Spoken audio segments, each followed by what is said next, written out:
if she was like me, there was a 3-date rule. If you made it to the third date was at the barn. And depending on how you jive with the horse and the whole being around the barn thing, that was the make or break to any further communication, activity, relationship status. So.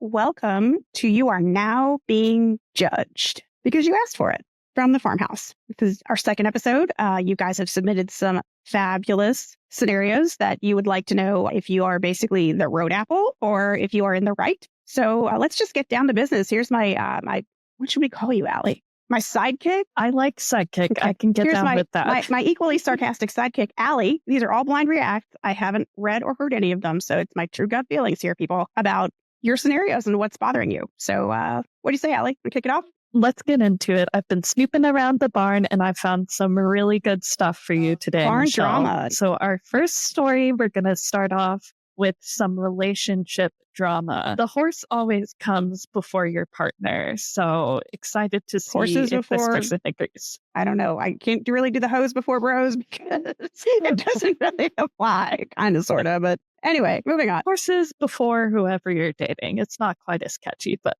we get the drift. All right. Horses before homies.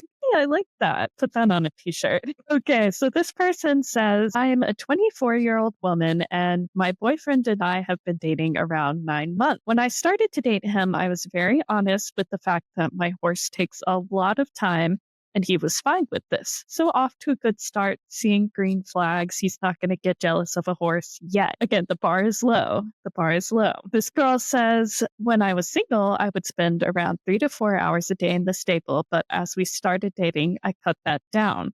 Then after 6 months, he told me that I spent too much time at the stable still, and I should prioritize my relationship with him. Red flag. Red flag. Have you seen that guy on Instagram who runs around with the big red flag? No, but this is the red flag. Red flag. Yes. Red flag on the play. Absolutely. I don't think it's within his right to tell his girlfriend how much time she can and can't spend at the stable. You came into this with your eyes wide open, dude. You can't change the game halfway through the play. Like, that's just not how it works. Like, you knew what you were coming into. I think it was, if she was like me, there was a 3-date rule. If you made it to the third date was at the barn. And depending on how you jive with the horse and the whole being around the barn thing, that was the make or break to any further communication, activity, relationship status. So, but I love that idea. It's like introducing him to your family, but introducing him to your horses or your equestrian lifestyle. Yeah. You know, if he sits there and he's just like, oh my God, it snorted. Oh, it pooped. You know what? This is not the life for you. This is not long-term going to work for us. So let's just cut the cord and move on. That's very good. Did you do that to your husband? Yes, actually. And he passed? I had a 3-date rule. I had a 3-date rule. If you made it to the 3rd date, we went to the barn and we hung out and I introduced you to my horse. You watch me ride or just do general barn stuff. And after that, it was, I guess, sometimes the guys are like, yeah, no, hard pass. And, this is a horse girl and she's crazy. And, sometimes it was like, yeah, well, let's give it a try. And then eventually it would, crash and burn. So that's in smart, this exact scenario, though. Yeah. Like, at least you didn't waste anybody's time. You showed them what they were getting into. And I think this girl probably should have done the same thing because she said initially she agreed to cut back her time at the stable. So I guess there was something just so awesome about this man that he was convinced he needed more time and she let him convince her that he needed more time. So after that initial cut down, she kind of evolved into cutting down the number of days she was riding and now only rides about 2 days a week. And the rest, she's there to do the basics, which is, I think, about half the time she was riding at the beginning of the story. So sounds like she has done what he asked, but he said that any reasonable person would sell their horse in favor of their boyfriend. And He's out. Only reason he's canceled. He's let me stop you right there. We're done. I'm going to get my stuff and we're just, this is not going to work. We're going. We just need to separate because this is not working. I am not here to pick up after you and be your mother and be a housewife. That's not. No. Yeah, it's ridiculous. And if I were to guess, this is probably a person that doesn't have like a lot of stuff going on in his own life. So, he's just jealous type of thing that he doesn't have any interest. Exactly. Get a cat. I mean, Get a horse. there you go. If you were a real one, he would get a horse and join her on the rides. Right? I don't see him making like time to come join her at the barn, doing things that she enjoys. Yeah, there's no indication in this story at all that he even tried to go out there and like see why she enjoys this thing so much. But that's where the story ends, is that this nightmare boyfriend confronted this poor girl and said that she needs to get rid of her horse and date him instead. What do we think? I think she should peace out because she's like, if she's looking for a long-term commitment here, she is setting herself up for a lifetime, in my opinion, of misery. She just, he clearly doesn't want her to be happy or do the things that make her happy. He just wants someone who's going to be at his beck and call all the time. And I feel like this is just a recipe for disaster. And she's not really what he's looking for. And he's trying to make her be that person. And having tried that, it just never ends well. It doesn't end well. So I think this man deserves jail time at the very least. Okay, so we're going to judge him as being like the turd. Absolutely. Okay. You have our ruling, folks. Boyfriend is the turd. You need to let him go. Yes. Horses over homies, example number 1 right there. All right. In our story number 2, this person wants to know if they're in the wrong for not going out of their way for someone else's horse after the horse's owner cut off half their show season. Now, this one I'm very interested to get your take on because it involves a lot of barn politics, and you are going to see a crucially important fly sheet in this story. Okay. Okay, so here's how the story goes. I'm 22. I own and train a horse of my own. She's gotten me to state shows multiple times, but she has a really bad fly allergy. Because of this, she needs all the fly gear I can get my hands on. And this story happened in early May, right before the show season I participate in begins. There's another lady at my stable, we'll call her Sarah, who works the barn I board my horse at.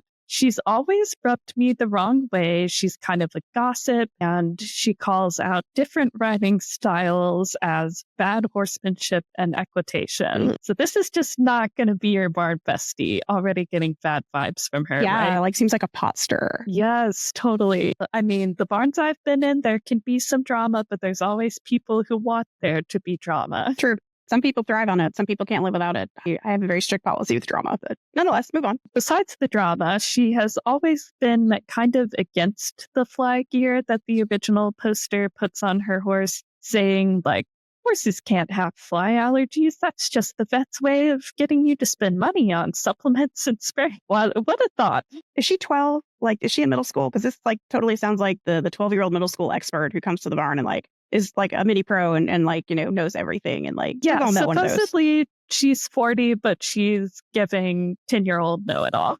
Good deal. Yeah, the person says that I usually leave my horse's fly sheet on even when she's in her stall overnight because I don't always get to the barn before she gets let out during the day. And the other girl, Sarah, works weekdays all day. So this person had the vet out for her horse one day, and she needed to have her fly sheet off overnight. And Sarah was the only person working the next morning. So the original poster said, I'll pay you $5, throw on the fly sheet before letting her out. She texted back, sure, pay me next time I see you. However, when this person went to check on the horse, guess what? No fly gear. No fly gear. And the horse is covered in welts. Yep, exactly what happened. She was stomping her feet, so she was threatening to go lame in both her feet because she was so uncomfortable from all her fly bites. Really bad stuff. And this completely ruined this person's show season.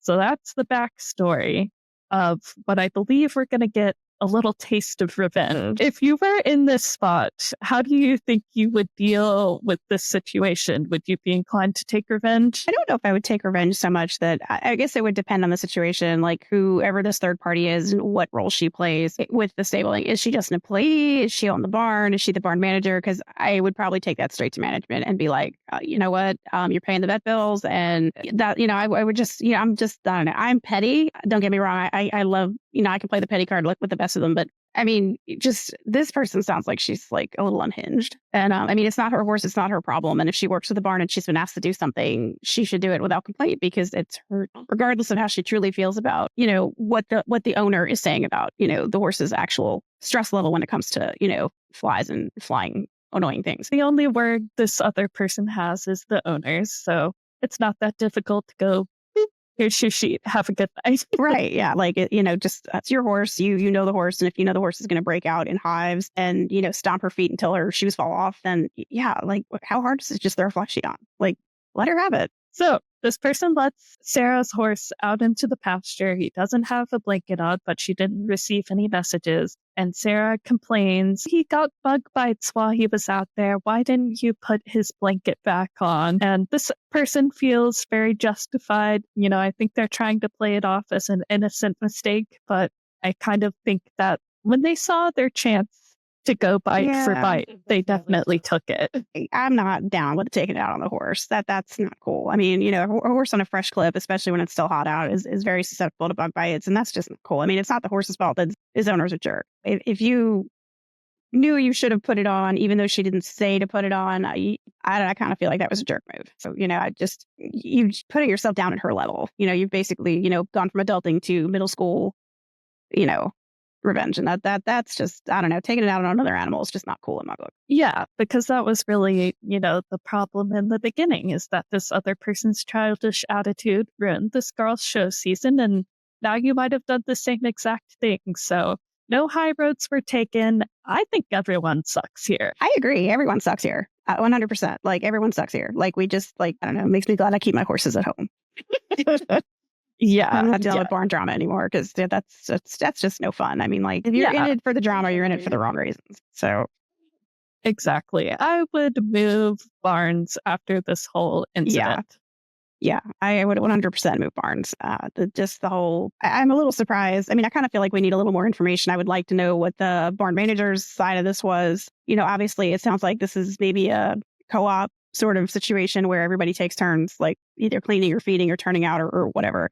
And I've boarded in that situation before. It was a little more self-care than anything else, but we all kind of pitched in, and it does sort of seed a lot of drama because and in that situation, everybody feels like they own the place because like they kind of do. So if there's really no higher authority, then it's going to be a nightmare of, right. She said, it was my day to work and I thought that this is what they needed. And it's just like, those are hard, but I do feel like had you not taken it out on the other horse and just, turned him out without a sheet on, I think, I would be definitely saying that, she's a turd, but I feel like everybody sucks here because that just wasn't cool. Yeah. Keep the drama for your mama. That's right. Save the drama for your mama. I haven't heard that in years, but it felt appropriate. Very. All right. So our final story for the day is about a person who wants to know if they would be in the wrong for taking their horse out of public lessons. So for context, this person is very young. They're 16 and own a lovely dapple grade mare. She's a little older, 22, but still has tons of spunk and energy. And while the 16-year-old was in school, she allowed the place she boards at to use her horse for lessons in return for a half board fee, which sounds like a pretty fair deal on its face. So the mare's doing great with it. She's mostly helping out with beginner riders and newcomers, and the owner is doing the more advanced rides. So the horse shouldn't be put through anything crazy strenuous. It's not like a bunch of strange children are out jumping her, which is good. No, just walk trot. Yeah, it keeps her fit. Yeah, I mean, it sounds good. It sounds like a win-win. Yeah, so I think we're set up for success, but unfortunately, a nightmare child enters the mix during a summer camp that this stable does. So this kid's fake name is Leo. He comes to the summer camp and starts riding. His family owns a barn and he's been gearing up to ride his own horse. So he comes in like he owns the place. That's fun. Yeah, we love an aggressive small child who's really convinced. An entitled aggressive small child. Those are great. We all love those. What's wrong? I don't see the problem. Yeah, say two people without any children. Yeah, so this kid would not change my mind on that. He seems like a mess. So he comes in and says, "Don't worry, owner of this horse. I know how to tack up. I know how to ride. So the owner kind of lets him do his thing because she's trying to help out with the other kids. And I get that instinct. You might want to take him at his word, but I think if it's her first time meeting this kid, maybe we should have asked a follow-up question just to kind of test that his knowledge really is there. Right? Yeah. Yeah, because ultimately what happens is that at the end of Leo's writing lesson, the owner comes back and starts untacking her horse. She noticed that the horse was kind of upset during the lesson. She just didn't seem to be acting like herself. And when she untacks the horse, the girth was just incredibly tight and on a way higher setting than usual. So, of course, she was snippy and clearly uncomfortable. The kid did not do a good job. And maybe we give him the benefit of the doubt and say, well, he didn't know what they would normally do for this horse, but I'm guessing he could have picked up on the context clues. All of my girths usually had a pretty clear indication of where they were fastened. Yeah. Just by the wear and tear, Yeah. Yeah. You could, there's wear marks. I mean, you could see where it normally goes. And, it sounds like he wanted to play the Hulk. And yes, another situation where people's drama is making life harder for the horses. So this kid comes back the next day and wants to get back on the horse, literally. He wants to come and ride his new favorite mare around, but the owner says, no, you can't do that. Like, she's fine right now, but you're using way too much force on her and she's uncomfortable and I don't want you riding my horse anymore, basically. yeah, that sounds fair. I mean, it's her horse. I mean, if she doesn't feel like it was well treated with that particular student, then, I mean, I think it would be her prerogative to be like, I'm fine with you using it in lessons, but I really don't want that kid on my horse. Yeah. And I think it's probably hard for her to feel like comfortable with telling this kid who's probably not that much younger than her Right. that like he needs to take a hike. But Yeah. I definitely think she did the right thing. And it's way better to do it after the first ride. Instead of than letting to let 3 or it 4 go rides on. go by and then be like, yeah, I'm done with this. Yeah, I totally get that. Yeah, because, it's an older horse. We need to make the rest of her riding days a happy, healthy time. We do not Right. need to be adding any stress. Exactly. But of course, the kid goes home and blabs to mom. And the mom calls the owner of the barn and has a chat. The owner has a chat with the owner Oh, on the how lovely mom. You gotta love him. But these are the mamas who have the drama. Instead of teaching your child to cope, that someone said no. I mean, it doesn't sound like he couldn't ride. He just couldn't ride her horse. He has to Yeah. ride another school horse, which is probably more of a kick ride, harder to get going, harder to keep going, like school horses tend to be. Great. Yeah, it's just like the mom who let her kid ride the pony to school last time. Just no is a complete sentence. Yes, it really is. People don't believe it, but it really is a complete sentence. Yeah. But the mom did not believe that in this story. So she got all up in the barn owner's business, told the barn owner to have a talk with the owner of the horse. And they told her that she needs to be more gentle on the campers. And she is allowing her horse to participate out of the kindness of her heart. But we can So the stop that. owner- We don't need to do that. It was a win-win, but if it's not a win-win, then Exactly. Yeah. There should have been, a clear stopping point from both sides of the and argument. at that age, it's hard because, you're dealing with an adult and you're trying to be respectful. There's a power it's imbalance. hard at that age to try to stand up for yourself with an adult and, not feel like you're in the wrong. But I mean, at this point, it sounds like she's 100% in the right with how she feels about how her horse is being used. And I mean, Yeah, even if she's not there riding every day, she knows this horse. This horse has been around longer than she has. So she does know what's best in this situation. And because of that, she decided that the horse is going back to private riding only and she's Good for getting her. pulled for lessons. So yeah, I'm 100% on this girl's side, but it sounds like everybody at the barn was obviously a little mad that they have one less horse for this camp that was going on and one less horse that's they can not her use. problem. That's Nope. unless she committed to it and, to saying I would, I'll make sure the horse is available for camp, blah, blah, blah. But even still, the barn owner needs to respect her wishes by not letting that particular child ride the horse. If that child is not, if the horse doesn't like the child and the child is not being appropriate with the horse. Not every kid needs to get on every horse. there's lots of reasons why that relationship might not be working. In this case, it sounds like because he's a nightmare child. Right? So we are putting in our final verdict as this horse owner is 100% correct and has never done anything wrong. Yeah, no. I mean, we could probably use some more details, but based on her side of the story, it doesn't sound like, it sounds like the barn owner should have put the parent in her place. Like, I'm the barn owner. I decide who rides what. And if your child, if the owner of this horse, who is a privately owned horse, not a school horse, has decided they don't want your child to ride the horse, then I'm sorry, it's her horse, her rules. So, I kind of feel like almost that they maybe been trying to take advantage of her a little bit because of her age, Yeah, I'm kind of wondering what her situation with her parents are, because they didn't make any appearances in this story at all. Maybe non-force people, not really knowledgeable enough to make some sort of an opinion or have some sort of an opinion on it. And I'd also, with parents like that, be concerned that, the barn owner would talk to my parents. My parents would, completely not knowing anything about horses, be like, well, just ride the horse. That's not how it works. That's not how it works. So, but, I can appreciate that if her parents are paying, her parents aren't paying the bills. Maybe she's working off, maybe she has a job and she's paying her own board and it's, her horse, her rules. Like, it sounds like it worked great for a while till it didn't. And then when it didn't, she pulled the plug. And I don't think there's anything wrong with that. Surely the barn owner must know enough people where she could get a substitute horse if she's that short for summer camp. But again, that's on the trainer / barn owner who's putting on the summer camp to make sure because what if another horse goes lame? Like, you should always have at least 1 or 2 backup horses in rotation so that the same horses or the same ponies or whatever don't get ridden to death every day by the same kids because they get so sour. Yeah. They have to live too. They don't need to be, because beginners can be tough. Especially when they're just starting out, like their balance is all in their hands until they learn to get their balance in their leg and they're constantly yanking and pulling. And they shouldn't be, but let's be honest. We've all seen it. So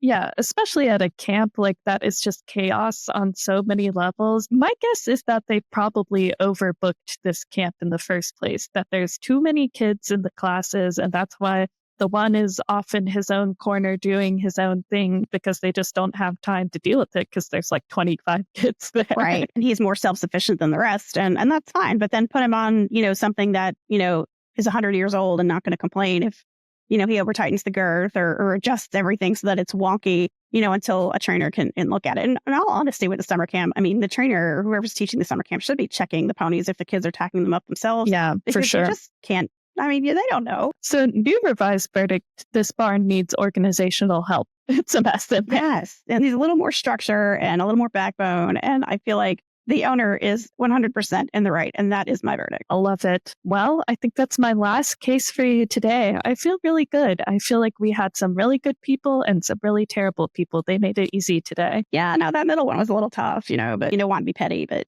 you can be petty and not take it out on a horse. But, well, that's it for this episode of You Are Now Being Judged Because You Asked for It. Tune in next week. And if you have any stories or want to be anonymous and tell us what you've got going on and want to know how to handle it or want to know if you handled something correctly, please send us a message, DM, any of the social media outlets. We're happy to include you on an anonymous level. Look forward to hearing from you guys. We're ready to judge you. Until next time.